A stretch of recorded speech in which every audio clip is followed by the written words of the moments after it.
At exactly 6:41 p.m., under the flickering buzz of a failing gas station sign, a lone mechanic stopped in his tracks. He'd just finished fixing a stranger's car when a strange sound caught his ear, a faint, trembling whimper from behind the dumpster, and when he looked, two little girls, barefoot, cold, alone. What he didn't know then was that one of them was about to change his life forever, and that the truth behind her last name would one day shake the world. The freezing. Wind howled down Route 9 like it was hunting something. Ezra Blake gritted his teeth as he tightened the last lug nut on the rusted-out Ford Escape. His fingers, stiff from the cold, slipped once on the wrench, scraping his knuckles. He didn't even flinch. He'd worked through worse. Rainstorms, engine fires, heartache. Ezra was 38, a quiet man built like a bear and worn down like an old socket wrench. His shop, Blake's Auto and Towing, had one flickering neon sign and a heater that worked only when it wanted to. He lived alone in the tiny trailer behind the garage, ate dinner out of cans, and worked until his arms went numb. Not because he had to, but because it kept him from thinking too much. Tonight was supposed to be simple. Fix the car, go home, reheat last night's chili. But then he heard it. A sound. Soft. Fragile. Wrong. A child's sob. Ezra stood slowly, eyes narrowing, as he scanned the empty gas station lot.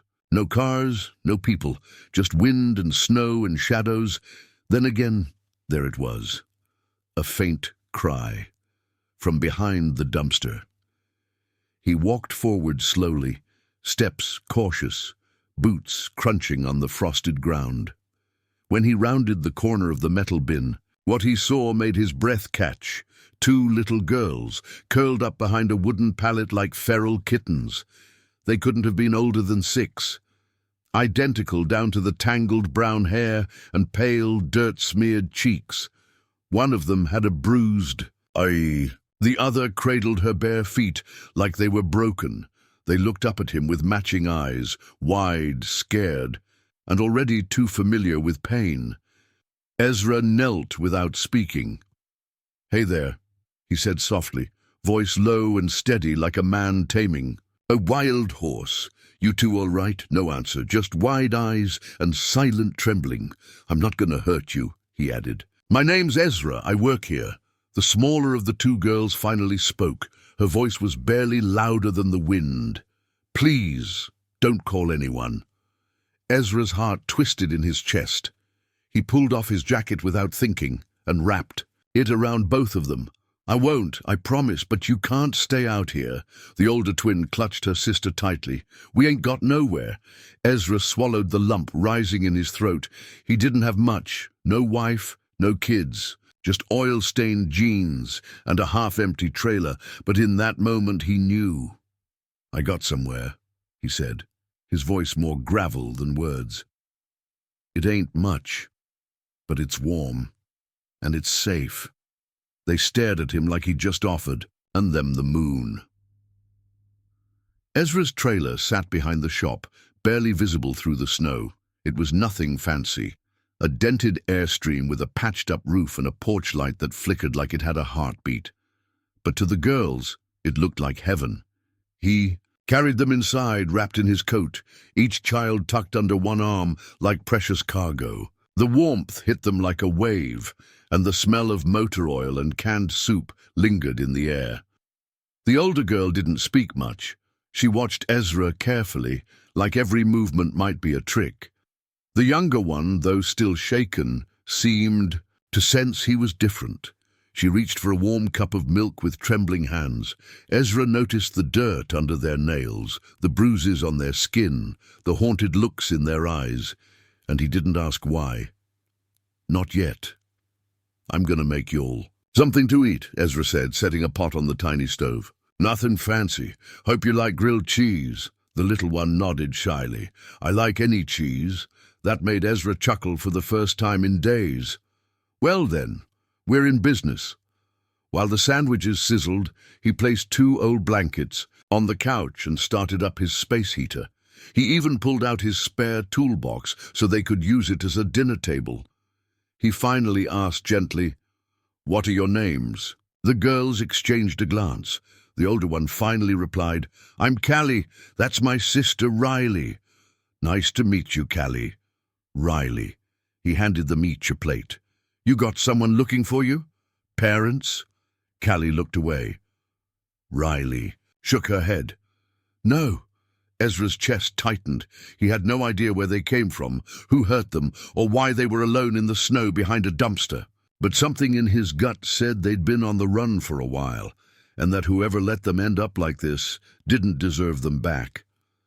After they ate, he gave them both warm flannel shirts, his own, and showed them how to adjust the space, heater, to their comfort. They nodded like they were being taught something sacred. He let them sleep on the couch while he took the floor. At midnight, Ezra couldn't sleep. He sat at the kitchen table with a notepad, running numbers. Food costs, school, clothing, doctor visits. His bank account barely had 4 digits, but when he glanced back and saw Riley curled up on Callie's chest, the girl's tiny arms clutching the fabric of his coat like it was armor, he knew it wasn't about money. It was about doing what was right. By morning, Pine Creek buzzed with chatter. A new client walked in for an oil change and noticed the child-sized socks on Ezra's porch railing. "You got kids now, Blake?" he laughed. Ezra just smiled, something like that. But not everyone was amused. Later that afternoon, a sleek black car with tinted windows pulled into the shop. Ezra squinted as a tall, stern woman in a wool coat stepped out, heels clicking like gunshots. "You took in 2 girls last night?" she asked, not bothering to introduce herself. "There's been a missing persons alert." Ezra's jaw clenched. "Who are you?" "Child Services." He didn't like the sound of that. Callie and Riley sat frozen on the couch inside, peeking out through the window. Riley started to cry. The woman flashed her badge. "They'll need to come with me. Now." Ezra didn't raise his voice.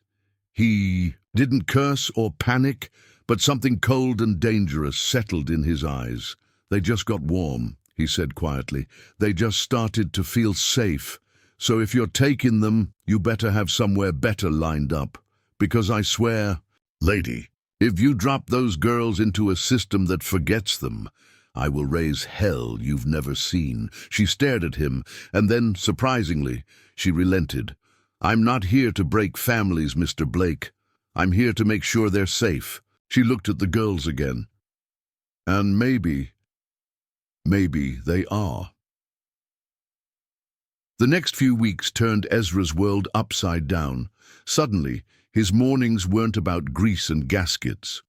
They were about getting Callie and Riley dressed in second-hand coats, packing peanut butter sandwiches, and walking them to the tiny public school 2 blocks away. Ezra had never been a father, but by the 3rd morning, Riley was hugging his leg at the school gate like she'd done it her whole life. At night, after the shop lights went out, Ezra would help them with homework by flashlight, cook spaghetti on his one working burner, and read from old library books until they fell asleep. He found himself smiling more, laughing again, even singing along to the radio while changing oil filters. He didn't say it out loud, but it felt like something had come alive in him again. Then the questions started. Callie wasn't like most kids her age. She was quiet, yes, but not. Because she was shy. She was watching, always watching. Her eyes were sharp, her questions smarter than they should have been. One day, she fixed Ezra's broken coffee maker without being asked. Another day, she recited an entire page from the newspaper word for word. She wasn't just smart, she was trained. "Where'd you learn all that?" Ezra asked, genuinely curious. Callie just shrugged. "I remember stuff." But it wasn't just memory. It was something else, something buried. One evening, as the girls colored on the floor, Riley brought Ezra a torn sketchbook she found under the couch. "Callie drew these," she whispered proudly. "She never shows nobody." Ezra flipped through the pages and stopped cold. The drawings were incredible. Detailed renderings of mansions, luxury cars, even the interior of a private jet. Every knob, every hinge, every angle drawn with eerie precision. "Where did you see all this?" he asked gently, flipping to a page that showed an exact replica of the Roseland estate, an exclusive billionaire compound outside Seattle. "I don't." "No," Callie muttered from behind him. "Dreams, I guess." But Ezra's hands trembled. He knew that place, not personally, but it had been all over the news 2 years ago when Victoria Roseland's daughter, 6-year-old Alina, vanished from a private yacht. The FBI searched 3 states. No trace. $100 million reward. Ezra stared at Callie. She looked just like the missing girl from the photos. No, it couldn't be. Could it? He spent that night pacing. Something deep in his gut told him the truth was staring him in the face. But he didn't want to scare the girls. He didn't want to break whatever fragile peace they had found. But if one of these girls was really that Alina Roseland, someone out there would kill to keep her hidden. By the end of the week, he couldn't hold it in anymore. He took the sketchbook to Officer Mara Quinn, a local cop who once served with him in the army. She flipped through the drawings and frowned. "Where did this come from?" she asked. "From the girl living in my trailer." Mara's face drained of color. "I'm going to make a few calls," she whispered. The next day, everything changed. 2 black SUVs rolled into town. Ezra stepped out of the shop, wiping his hands on a rag, as a tall, sharply dressed woman stepped out of the back seat. Victoria Roseland, the billionaire, heiress, grieving mother. She held up a single photo. "I heard a child here matches my daughter's DNA profile," she said softly. Her voice shook. "Is she here?" Ezra turned toward the trailer window where Callie stood, watching, her face pale, her hand trembling. "She might be," Ezra said. But he didn't smile. He didn't celebrate. Because he'd seen what grief could do to rich people. He knew how fast the powerful could make others disappear, and he wasn't letting anyone take that girl without a fight. The tension in the room could have cracked steel.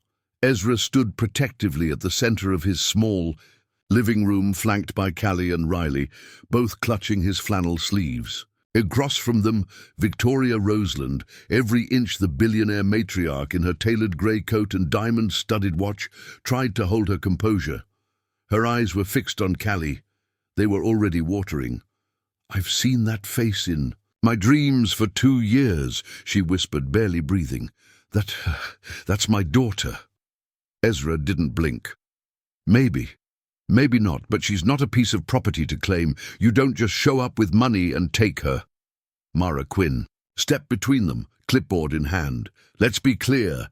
No one's taking anyone today. There'll be a legal process. A court-ordered DNA test has already been run, with your permission, Ezra." Victoria swallowed. "And?" Mara took a breath, then looked at Callie, who was now visibly shaking. "She's a match. 99.9%. Her real name is Alina Roseland." Stunned silence followed. Ezra's heart dropped, even though he knew it deep down. He looked at the girl, his girl now, who had just had her entire world flipped upside down. Callie, Alina, looked up at him, tears in her eyes. "I don't want to go," she said, voice cracking. "Please don't make me go." Victoria stepped forward gently. "Sweetheart, I'm your mother. You were taken from me. You've got a family, a home. You don't belong in this trailer."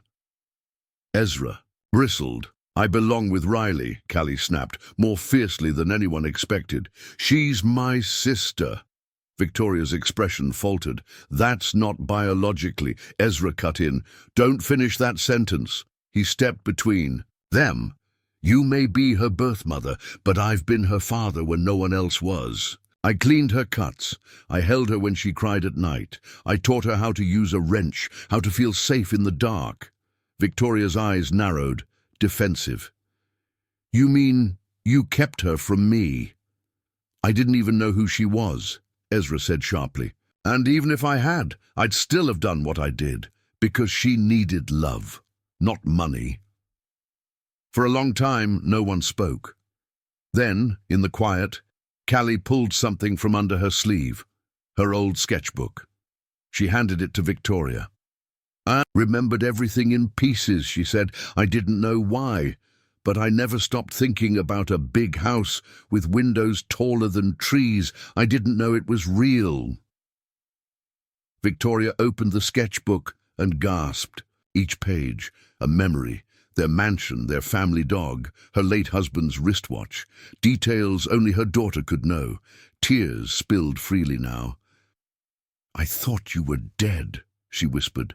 I died every day since. Callie looked down. But I'm not dead. I'm just not the same. Ezra placed a firm hand on her shoulder. You're stronger. What followed was a legal and emotional hurricane. News vans showed up outside Ezra's garage.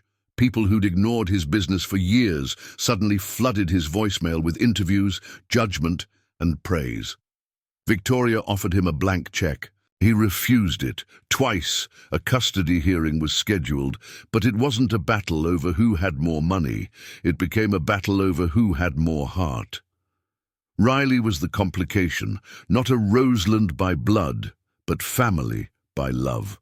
And the system didn't know what to do with that. She's my twin, Callie said firmly in court. We don't look the same on the outside, but in here, she touched her chest. She's my other half. The judge leaned back, clearly. Shaken, Ezra stood in front of the courtroom in his oil-stained jeans and flannel shirt and said something simple, something real. I didn't save two girls that night. They saved me. You give one back to the other world. You'll break both. After days of arguments, experts, and legal firestorms, the decision came. Split custody. Ezra would remain legal guardian of Riley. Victoria would be reunited with her biological daughter, but per the children's request, neither would be separated from the other. A condition was placed. Ezra and the girls would be invited to live in a Roseland-owned estate just outside Portland, where both could continue to grow, learn, and heal together. Victoria didn't argue. She invited Ezra to dinner the following Sunday. I never imagined a mechanic would change my life, she said, offering him her hand. Ezra shook it, eyes steady. Funny. Neither did I. 6 months later, the shop had never been busier. People came from 3 counties over, not just for car repairs, but to shake Ezra Blake's hand. The mechanic who raised a billionaire's daughter. The headlines had calmed down, but the story stuck around in whispers and local legend. But Ezra didn't care about any of that. What he cared about was this. Every morning, Callie, now comfortable, answering to both Callie and Alina, woke him up early just to help organize the tool bench. Riley made breakfast while humming songs from the old radio. They laughed together, bickered like real sisters, grew stronger, and he was there for every second of it. The estate house in Portland was bigger than anything Ezra had ever seen, with marble floors and a chef who offered to make pancakes in 20 styles. But Ezra only agreed to live there under one condition. He would still run his shop in Pine Creek 3 days a week, because that shop, that was home. And now, it had a family inside it. One rainy afternoon, Victoria Roseland arrived at the garage, umbrella in hand, stepping delicately over puddles like someone raised with porcelain manners. But her eyes were softer now, her makeup was lighter, and she no longer spoke like the world owed her something. She handed Ezra a small wrapped box. Inside was an old photo, the original Roseland family portrait, before the disappearance. But someone had added a new strip beside it. A second photo. Ezra, Callie, and Riley sitting on the tailgate of his truck, faces smeared with grease, laughing. I had them placed side by side, Victoria said, her voice quiet. Because that's what family is now, a blend of who we were and who we became. Ezra nodded slowly. They needed more than just a name. They needed safety, love, roots. "You gave her that," she whispered. "You gave both of them that." Later that evening, as twilight soaked the sky in gold and grey, Ezra sat outside the trailer behind the shop. He'd never sold it. He couldn't. Too many memories. Callie came out holding Riley's hand. She was holding something behind her back. Ezra raised an eyebrow. "What's the secret?" Callie grinned. She pulled out 2 small rectangular cards, driver's licenses. Temporary student permits. One said Callie Alina Roseland Blake. The other said Riley Blake. Ezra stared. "You added my name?" Callie looked up at him, her voice steady and proud. "We chose your name." Ezra didn't speak. He couldn't. He just pulled them both in and held them like he'd never let go. That night, Riley whispered, as she fell asleep on the old couch, "Do you think we were meant to find you?" Ezra smiled, eyes staring at the ceiling like it held the stars themselves. "No," he murmured, "I think we were meant to save each other."